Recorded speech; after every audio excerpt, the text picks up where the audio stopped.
Muchísimas gracias y primero agradecido por el espacio, ya que es un tema que incumbe a las Américas y al mundo entero.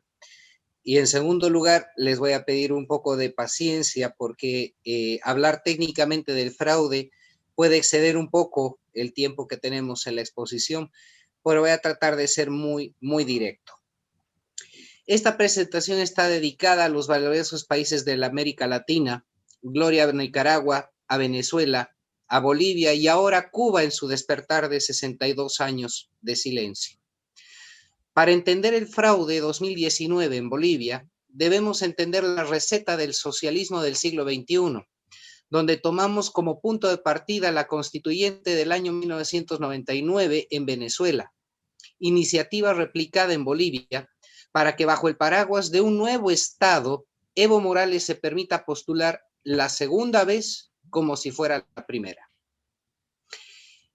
En todo caso, logró consolidar un tercer mandato y forzar un cuarto, pasando por encima un referéndum vinculante que le dijo no a la repostulación y que finalmente en un acto de supremacía política consiguió mediante una interpretación infantil, burda, pero a fines muy práctica, en la interpretación del Pacto de San José de Costa Rica, haciendo entender que un derecho político puede ser un derecho humano ilimitado e indefinido. En este contexto, si bien es la máxima síntesis del andamiaje preparado para la cuarta elección del dictador, es relevante para entender la urgencia y necesidad de conseguir el resultado. He aquí los elementos del fraude 2019. En Bolivia los resultados electorales demoran de 3 a 5 días continuos de escrutinio y de manera extraordinaria se incorpora en el proceso 2019 un sistema de resultados preliminares que de función principal tenía proveer resultados inmediatos aproximados al resultado final de manera expedita y respaldada por actas digitales y cómputo preliminar. Este contexto es relevante para la explicación de los elementos, reitero, del fraude electoral 2019. Todo inicia a partir de la misión de la OEA con la detección de serias irregularidades que comprometen el proceso electoral y cuestionan la cadena de custodia de las actas, desde los recintos de votación hasta los centros de cómputo. A menos de 24 horas posteriores al proceso, renuncia el vicepresidente del Tribunal Supremo Electoral, Antonio Costas, argumentando graves discrepancias con sus colegas. Esta situación se presenta a horas de iniciado el cómputo. Casualmente, se suspende primeramente el cómputo preliminar, luego se paraliza el cómputo oficial. Ethical Hacking, la empresa encargada del análisis de vulnerabilidades y pruebas de integridad en los sistemas, reporta inconsistencias del sistema y de las acciones del órgano electoral junto a la empresa Neotec. Esta última, responsable del desarrollo, operación y soporte de los sistemas de cómputo preliminar y cómputo oficial.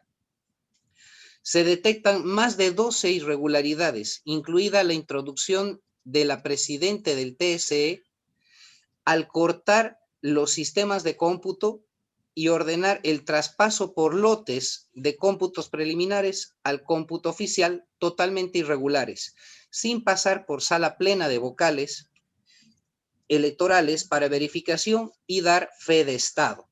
Finalmente, la detección de servidores de cómputo alterno como máxima de los hallazgos del fraude 2019. Cabe notar que estos elementos están o estuvieron registrados en declaraciones ante el Ministerio Público. El ingeniero Edgar Villegas denuncia públicamente que las actas digitales del cómputo preliminar en gran cantidad fueron creadas de manera previa al proceso electoral.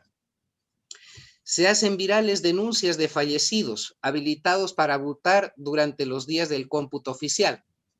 Son dados de baja del portal de consulta, demostrando que al menos entre varios cuestionamientos al padrón electoral, este fue modificado y peor aún, siendo modificado durante el proceso de escrutinio.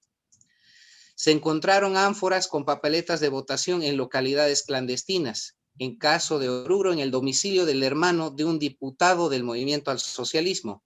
De la misma manera, se van descubriendo más elementos similares en todo el país. Se hace pública la denuncia de los funcionarios del Ministerio de Justicia, demandando que por instrucciones del señor Héctor Arce Saconeta, hoy designado embajador ante la Organización de Estados Americanos, y entonces ministro de Justicia, que fueron obligados a llenar papeletas de sufragio e incluso marchar en defensa del régimen de Evo Morales. El informe de la OEA, además de los puntos anteriores citados y ratificados en el informe conclusivo, adiciona 226 irregularidades en actas, producto de revisiones aleatorias, pero amplias y suficientes para concluir manipulación del proceso electoral. Además del informe de la OEA, la Unión Europea, Universidad Mayor San Francisco Javier, Universidad Católica Boliviana, CONADE, Sociedad de Ingenieros de Bolivia, y la misma empresa Ethical Hacking realizaron informes independientes con las mismas conclusiones. A esto se sume el informe policial del Instituto de Investigaciones Forenses, IDIF, dependiente del Ministerio Público, que entre enero y marzo de 2020 entregaron un estudio de 150 páginas, de las cuales solo pudimos recuperar 10, que contienen inconsistencias grafológicas, actas llenadas con trazos distintos y diferentes bolígrafos, cambios de caligrafía en los jurados de mesa y otros. Dicho informe hoy es ignorado por quienes acusan de golpe de Estado. En mayo de 2021, tanto el Ministerio de Justicia actual como el ministro de Gobierno del régimen de Luis Arce Catacora aducen no haber visto una sola prueba del fraude 2019.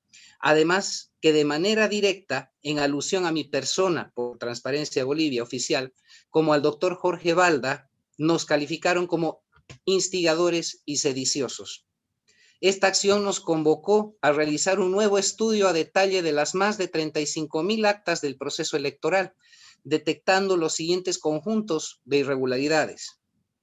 9,111 actas con vicios de nulidad, faltas y delitos electorales, de las cuales 3,616 se confirma que la imagen digital del acta del cómputo preliminar no coincide con el acta digital del cómputo oficial. Sistemas que no saben sumar. Se confirman las sumas de los totales de votos emitidos y la suma por cifras de votación en las papeletas y estas no coinciden. Este fenómeno parece menor, pero en sí permitió dos acciones fraudulentas. Primero, la manipulación total de votos válidos que traducidos en porcentaje permitían a Evo Morales una distancia mayor al 10% respecto al segundo, evitando una segunda vuelta electoral. Y el punto 2, ocultar los ajustes manuales de los cómputos registrados al no contrastar validaciones de integridad de suma en el proceso. Muchísimas gracias, Fernando. Estaba concluyendo ya, ¿no? Estamos sobre el tiempo, hay bastante más material, bueno, depende de usted. Tiene un minuto si quiere concluir. Perfecto, perfecto. Vamos a saltar algunas partes porque estos elementos, que además de ser históricos, demuestran en un nuevo informe